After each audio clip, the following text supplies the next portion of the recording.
Hey, what's up, y'all? This is Rodney, and I'm back, and I wanted to talk about the Real Housewives of Salt Lake City. Okay, listen, don't look at my tongue.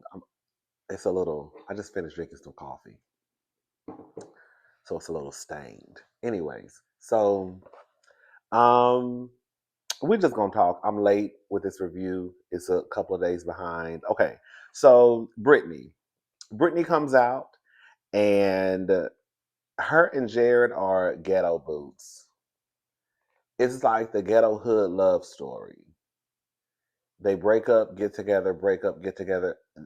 Even at the bottom of the screen, it showed that I guess by the time this was shown to us, her and Jared had gotten back together. Because at the reunion, she said that her and Jared were done. He was supposed to actually come to the reunion, but he got mad and changed his mind at the last minute. And she was like, "I'm 1,000%, sure that we're done." But then at the bottom of the screen, since I guess they had taped the reunion, they had gotten back together. I just, I like Brittany. I do. I think Brittany is a great addition to the cast. Um, from what I understand, everybody's coming back next season. I think that's a good thing. Um, but Brittany and this back and forth with this man, her not having the best relationship with her daughters, her putting men over her children. I tried to have some type of understanding for Brittany at first because I guess that's the way that they were raised to believe or taught from a certain point that you can get into heaven without kids, but you can't get into heaven without having a man. What if her and Jared become serious one day and then he gets mad and then leaves? And what if the kids actually like Jared? And he's like, "Well, I'm done." Then he leaves and then comes back and like you have like Brittany has to think about how this could eventually affect her kids because y'all are a mess. Anyways, we'll get back into Brittany in a little bit. Um, Jared talking mess to Bronwyn. Bronwyn was trying, from what I understand, I think Bronwyn was trying to say because Jared was upset because Bronwyn said they had a micro penis. Oh, excuse me, y'all. Sorry. Jared was upset because Bronwyn supposedly said he had a micro penis. I think Bronwyn was trying to say that she was retelling a story that she heard. I don't know. Bronwyn will tell her. You gotta watch out for Miss Bronwyn. So he sent Bronwyn an old nasty Instagram message. All I'm gonna say is I will say this.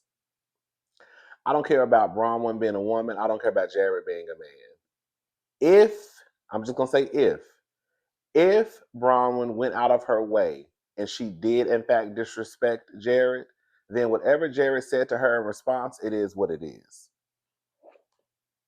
Now, if Bronwyn actually didn't say anything and she was disrespected by Jared, then girl, she needs to disrespect him back. Okay. But what I'm saying is if Bronwyn actually did say something that was disrespectful towards Jared and then Jared disrespected her back, it is what it is. It's just kind of like Cy and Pavitt. Cy wants to get upset that Pavitt called her bipolar bitch, but Cy, you're leaving out the point. You're leaving out that you started it and that you disrespected him first, and you said that he was basically unfaithful to his wife and how he was flying halfway across the world to go meet up with sex workers. You pass the first lick, somebody passes the lick back. Their lick is harder than yours. Then you want to pull the gender card? Absolutely not. No, no, no. Um, but Jared does give me that he's a piece of shit. He does. Jared does give me that. I put Lisa has a commercial. How do you say it? Kerastyle? Is that how you say it? I can pronounce it. The hair thing, the hair products. Um, oh, that stuff is expensive. Remember when I was like, remember when I made the comment about Angie giving Meredith that for her, what does she have? Bat mitzvah? Is that how you say it? Um, And I was like, girl, she gave that girl some shampoo and some conditioner. Y'all was like, baby, that's $100 a bottle. Girl, it really is. That stuff is expensive. Now, even if she got it out of her shop and gave it to I know I'm going backwards. Even if she got it out of her shop, Angie, and gave it to Meredith, girl, that stuff is expensive. I said, oh, girl, I did not know that was $100 a bottle. I googled it. Okay.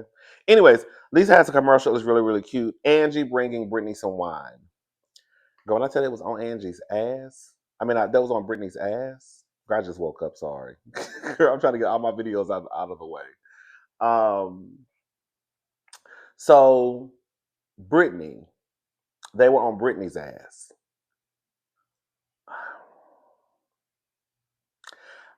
Back in the day when I was really into church, we used to call it lukewarm.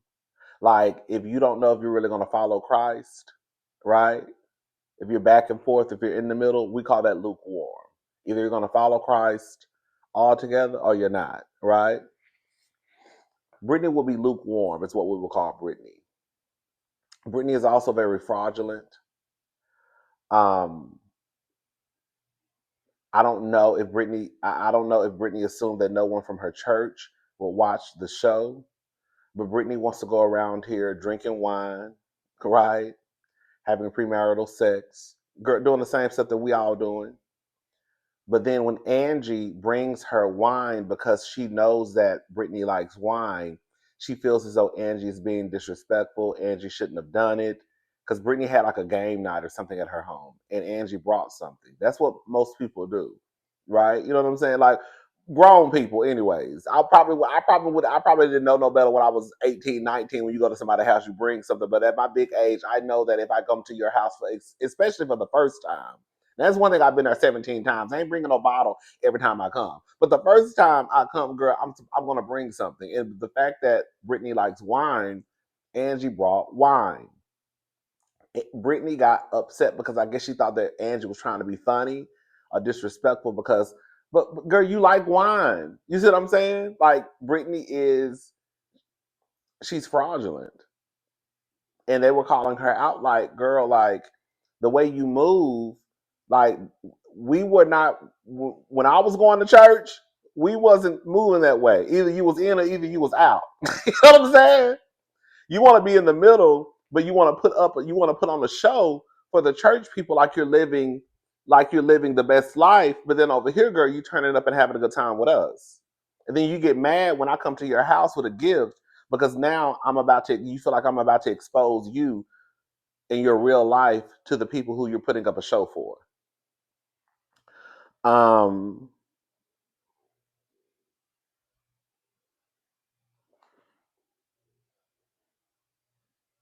oh, Brittany and Bronwyn. Listen, I like Brittany, but Brittany's the Lulu. Brittany tried to blame Bronwyn for her not having. What time is it? Okay. Brittany is trying to blame Bronwyn for her being estranged from her kids. One one time the bitch said 6 months, then the next time she said 3 months. Even though Andy was like, "Girl, when you put your casting tape in, I saw it. Had already told us you were estranged from your daughters." And I'm gonna say something, Brittany, girl. When I say Brittany, oh, girl, Brittany, did y'all see when Brittany was in her casting tape and she was saying how she was estranged from her daughters? She kind of laughed at it. I thought that was kind of like sick in a way. Like, yeah, there's some drama going on between me and my daughters. We don't talk. Bitch, what? You know what?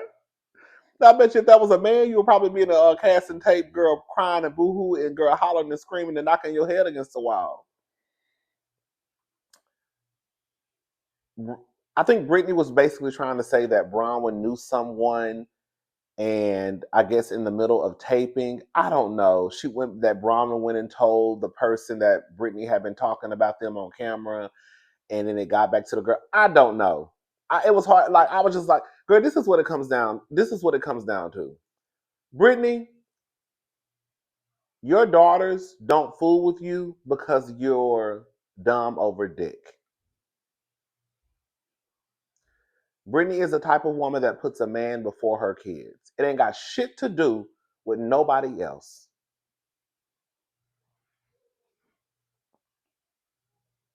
except for Britney and the fact that she's man hungry.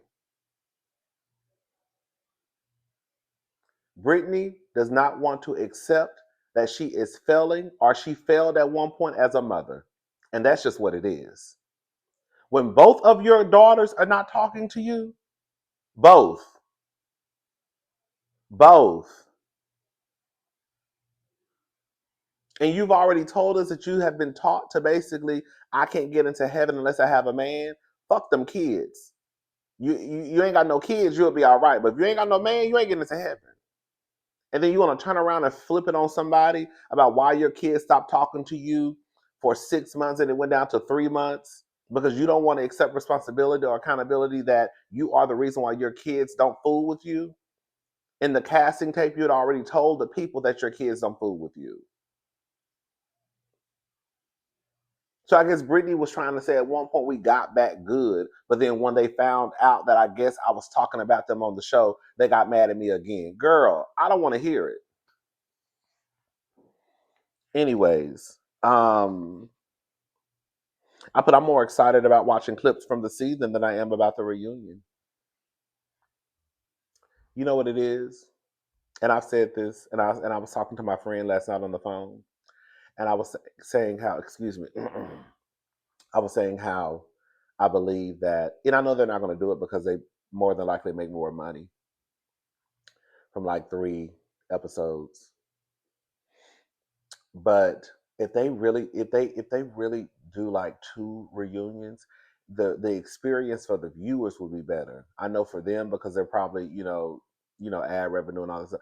Like I get it, but like the 3 parts for Salt Lake City, it probably would have been okay if this reunion probably could have been okay if they just had 2 parts. I knew, and I just was asking my friend last night. Usually the husbands come out on the second part, right? So when I saw them bring the husbands out on the first part, I was like, "Oh, girl, this must be a mess because they're already bringing the husbands out on the first part." I think the only time the husbands may come out on the first part is like New Jersey because New Jersey usually has two parts, right? I just got into New Jersey a few seasons ago. Anyways, I just feel like the point I'm trying to make is I just wish this reunion would have been 2 parts. I'm more excited about watching the clips from the season than I am about this reunion, girl. The reunion was just like, it had some moments. Anyways, um, Bronwyn talks about her being bit by a dog. But when I tell you, girl, bit by a dog, girl, that was girl. You was attacked, girl. You damn near died, bitch. You know what I'm saying, girl? Y'all know I do not fool with dogs. Hello, baby. That's the quickest way to get me to shut my goddamn mouth, baby. Baby, I'll be over here talking mucho grande shit, baby. Let me see, girl. You walk around the corner with a dog, baby. I'll be like, girl, you got it. Girl, that dog could be this big. Girl, you got it, sister. What you was saying, nigga? Nothing. Nothing. I was saying nothing, girl. Queen, the queen king you are. Hey, king. Okay, bow down, girl. Bow down to the king. I ain't saying nothing, girl. I do not fool with dogs. Um, but Bronwyn damn near died. Pretty much. The bitch damn near died. Okay, that's what I'm gonna say. And then we're going over ways that what you're supposed to do whenever you're being attacked. Basically, everything that Bronwyn was taught to do when you're being attacked by a dog, she did the opposite. She was saying that you're supposed to, like, I guess, try to touch their butthole or put your finger in their butthole. I have heard that, especially I heard when like pit bulls. I heard if you put your finger in their butthole, that'll stop them. I don't know if that's true or not. Mary said that. Mary said that ain't true. bitch, bitch. Mary said that's not true. You're supposed to choke them out. That's how I know that's right, baby. That's how I know that's right. Put your finger in that butthole. No, baby, you supposed to go in your drawer and pull out your. Okay, let me shut up.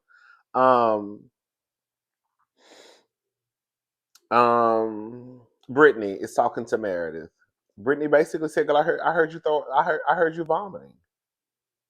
Girl, I know what vomit sounds like." Meredith is basically saying you're trying to paint the picture that I have an eating disorder. I'm not gonna lie. That did cross my mind when Britney first said it in a way. But it could have just been that Meredith could have been just sick. But Meredith said she wasn't throwing up. Y'all think Meredith lying? Mm. Britney recording. That on I'm with him with the recordings. If I am, I'm sorry. I'm not trying to move the line. It sounds like I'm moving the line. I've already said this before. Like, remember when Ashley Darby was recording Candace and Robin? It's fucked up as it was. I would be pissed off if I was Candace and Robin, but because the cameras were down. But at least Ashley had an excuse or reason to record them. So let me get this drama. Remember when they got into the argument on the bus when they came back from the club? At least I have an excuse or reason to record them because the cameras are not up and I want to catch this tea. Ashley was kind of like in producer mode. I know I'm not making excuses for Ashley, but I'm just saying. We're in this case with what's her face? What's that bitch name? Britney. With Britney. Like, Britney, why are you recording us? There's really no reason for you to record us because we're already being recorded. So what are you going to do with what you're recording? Like, are you going to send it to a YouTuber? Are you going to send it to the blogs? Like, what would be your purpose? And of course, she changed her story like 5 different times. So I believe Britney was recording them. Now, what she was going to do with the footage, I don't know. But I would have been pissed off because it's like, girl, what are you doing? Because at this point, if I see you doing shit like that, I don't trust you at all. Because you're the type of person that if you're doing it like this, then I definitely think that you will be recording us when the cameras are down. That's how my mind would work. So I understood why they were kind of just like, bitch, this bitch gotta go. You can record this shit while we being recorded, girl. What? Anyways, girl, Meredith talked to Jen Shaw, baby. Can I say something? Jen Shaw, okay, I could see them mentioning Jen Shaw, but not really. Because Jen Shaw been off this show for about 2, 3 seasons. How many seasons? Two? Two. Yeah, two, right? I don't know why. It feels like Salt Lake City has been on for like 9 seasons. I swear. Anyways, God, my titty itch. Hold up. Okay, I'm sorry. Um, but yeah, I just I, Jen Shaw. I wonder what Coach Shaw doing. That Coach Shaw, that was a fine ass black man, baby. Girl, Coach Shaw was fine as hell to me. Coach Shaw. Oh, I don't know. It was something about Coach Shaw that just did something to my spirit, baby. Anyway, shout out to Coach Shaw. I wonder what he doing. Mm. Anyways, so Meredith has talked to Jen Shaw. She said Jen Shaw called her. What was she supposed to do? Mary said, "Bitch, don't accept the phone call." She said, Mary said, "Girl, she could have won an Emmy." She said she talked about your son. Basically, she tried to throw me and your name in the shit. Well, Mary really don't curse. She tried to throw our name in the mess. And then Mary was like, "Well, she's paying restitution. She's being held accountable for her actions. Blah blah blah. Like you don't believe in second chances, girl. I don't understand how y'all could be so distraught about Monica. Monica is a hot ass mess, right? I wouldn't want to hang around neither one of them, but if I had to pick, I would hang around Monica before I hung around Jen Shaw. If Jen Shaw, like this is the thing, Jen Shaw ain't around here, you know, killing nobody. You know what I'm saying? Like she's a non-violent criminal. If the bitch come in your house, you gotta make sure your purse. Okay, the bitch, you gotta make sure your purse is right beside you because that bitch might dig through and get your debit card, credit card. You know what I'm saying? You really can't go to lunch with the hoe and expect her to pay because she's probably using somebody else's money. The cops bust in, now you in jail. You know what I'm saying? So you got to be careful around Jen Shaw because she likes to steal people credit card numbers and social security numbers and date of births and all types of shit and carry it on. But I just don't know if I would want to deal with Jen Shaw. Girl, you're a mess. And I'm so sick and tired. Like, I guess my definition of accountability is a tad bit different. Just like Mary said, the bitch was not, she didn't accept responsibility until she had no choice. Until she knew she had came to the end of the road and girl, she had no other way to turn. To me, that's not accepting accountability. It's not. It would have been one thing if Jen would have gotten caught and she just would have said, listen, I'm guilty, boom, and it's done. Maybe then. But I don't know. I do think it's weird that Meredith is talking to Jen Shaw. I do. Again, I get it from the lens of she's not a violent person. Like, you know what I'm saying? Like, girl, ain't nobody with no Jen Shaw. She look cuckoo. The bitch like to steal, but girl, would I be thinking she gonna go upside my head? No. You know what I'm saying? She did turn up a little bit for the camera. Remember when she pushed? Did she push Heather or Whitney? Ain't nobody worried about no Jen Shaw, but you think that bitch coming back to the show? Jen coming back to that show. Let me tell you something, baby. The way that shit is working, baby. Y'all know Jen got her sentence reduced again, bitch. Jen coming back to that show. I said about. Let me say something. Jen, in my honest opinion, I could see Jen being out by next summer. Girl, I was a girl. I could see the bitch being out by this Christmas. But I could really see Jen Shaw getting out of prison no later than next summer. Baby, Jen Shaw about to come back to that Salt Lake City and wreak havoc, bitch. And what if Monica come back? What if her and Monica come back? Oh, girl, count me out, honey. Thelma and Louise, girl. Y'all think Meredith wrong for talking to Jen Shaw? I'm not gonna say she's wrong, but I don't understand it. Like if Meredith, if Jen was talking about your son, trying to get your name. Let me tell you something, bitch. Let me tell you something. The minute you try and throw my name into some criminal activity, bitch, we ain't got nothing to talk about. You know what I'm saying? I didn't know that.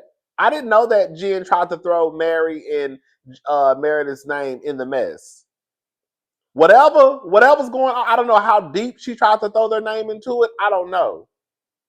I don't know. But if you even mention my name, girl, we're gonna have beef forever. Shout out to 50 Cent. We're gonna have beef forever. Anyways, Whitney and Lisa, they start going back and forth. Whitney is angry that no, Lisa is angry that Whitney brought up John getting his dick jacked off. Girl, okay. Whitney was basically trying to say that was my way of. I got what Whitney was trying to say.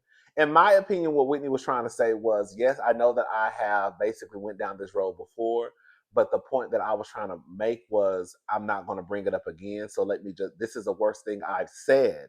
So let me throw it in, burn it, and then we're not going to talk about it no more. I got what Whitney was trying to say. Lisa wasn't taking it that way because you're talking about her husband, right? When Lisa said, "Bitch, I had what she said. I had five. I grew up one out of six kids. I could have been trafficked and my parents wouldn't have noticed."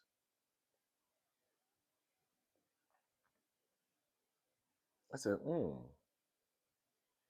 I want to know.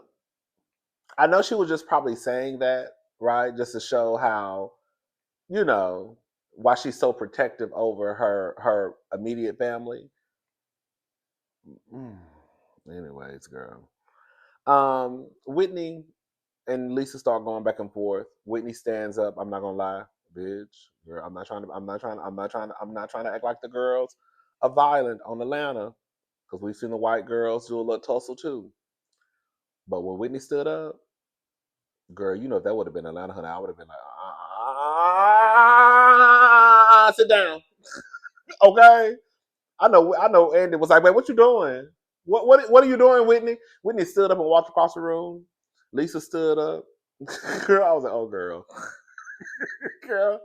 They was about to hug each other, and then Whitney sat down. And they started talking, and I guess Andy was. I guess it was. You could tell it was towards the end of the night when it was part three. Andy was kind of over it, like we're not going backwards. So anyway, they said they good. Lisa just said, "Don't bring up my husband or my kid. Really, my husband, because she don't really talk about the kids. But just don't bring up John, and we good. If you bring up John again, then girl, it's on." Okay, girl. Um, Bronwyn said that Lisa, you're not a good friend. You tried to use Emma against me. She said, talk to Emma. When Lisa said, baby, talk to Emma. I ain't gonna lie, dick on her holler. Bitch, Emma ain't gonna have no job. I'm sorry. I don't. It's hard for people to lose to find work. I completely understand. But if I was Emma's boss, that bitch would have been fired.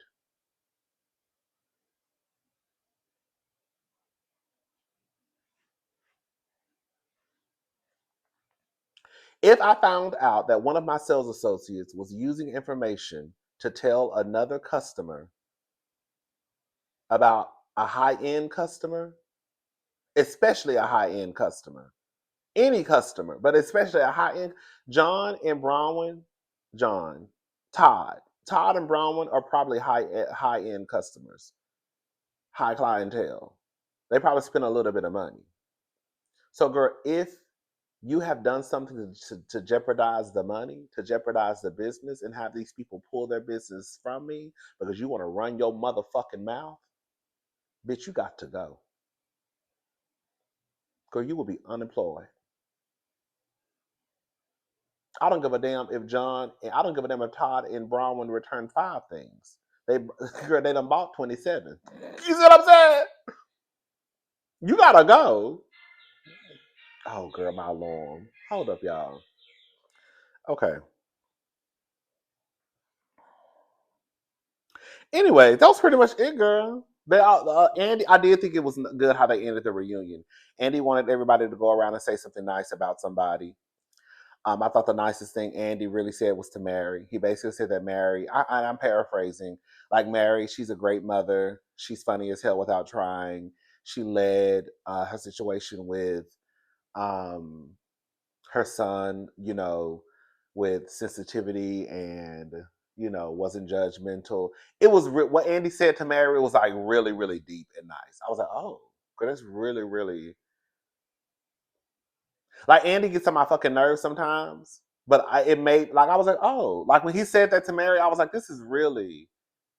It did make me look at Andy a little differently. Like, oh, girl, he might have a little bit of a heart. You know what I'm saying? Like, oh, he's really, really like this. I thought it was really, really sweet what he said to Mary. Anyways, everybody else, it's no. I'm not trying to be funny, but I guess it is kind of hard to say something nice about somebody who you really don't fool with. So, but everybody else, I felt like they were kind of surface. Like, oh, she's a great mother. You know what I'm saying? Oh, girl, she's pretty. Oh, she looks nice tonight. It was very just like, she's a good businesswoman. Like, okay, girl, but whatever. But what Andy said about Mary was really, really sweet. All right, y'all, that's it. I'm gone. I'll talk to y'all later. Have a good night, a good day, girl. Bye, y'all.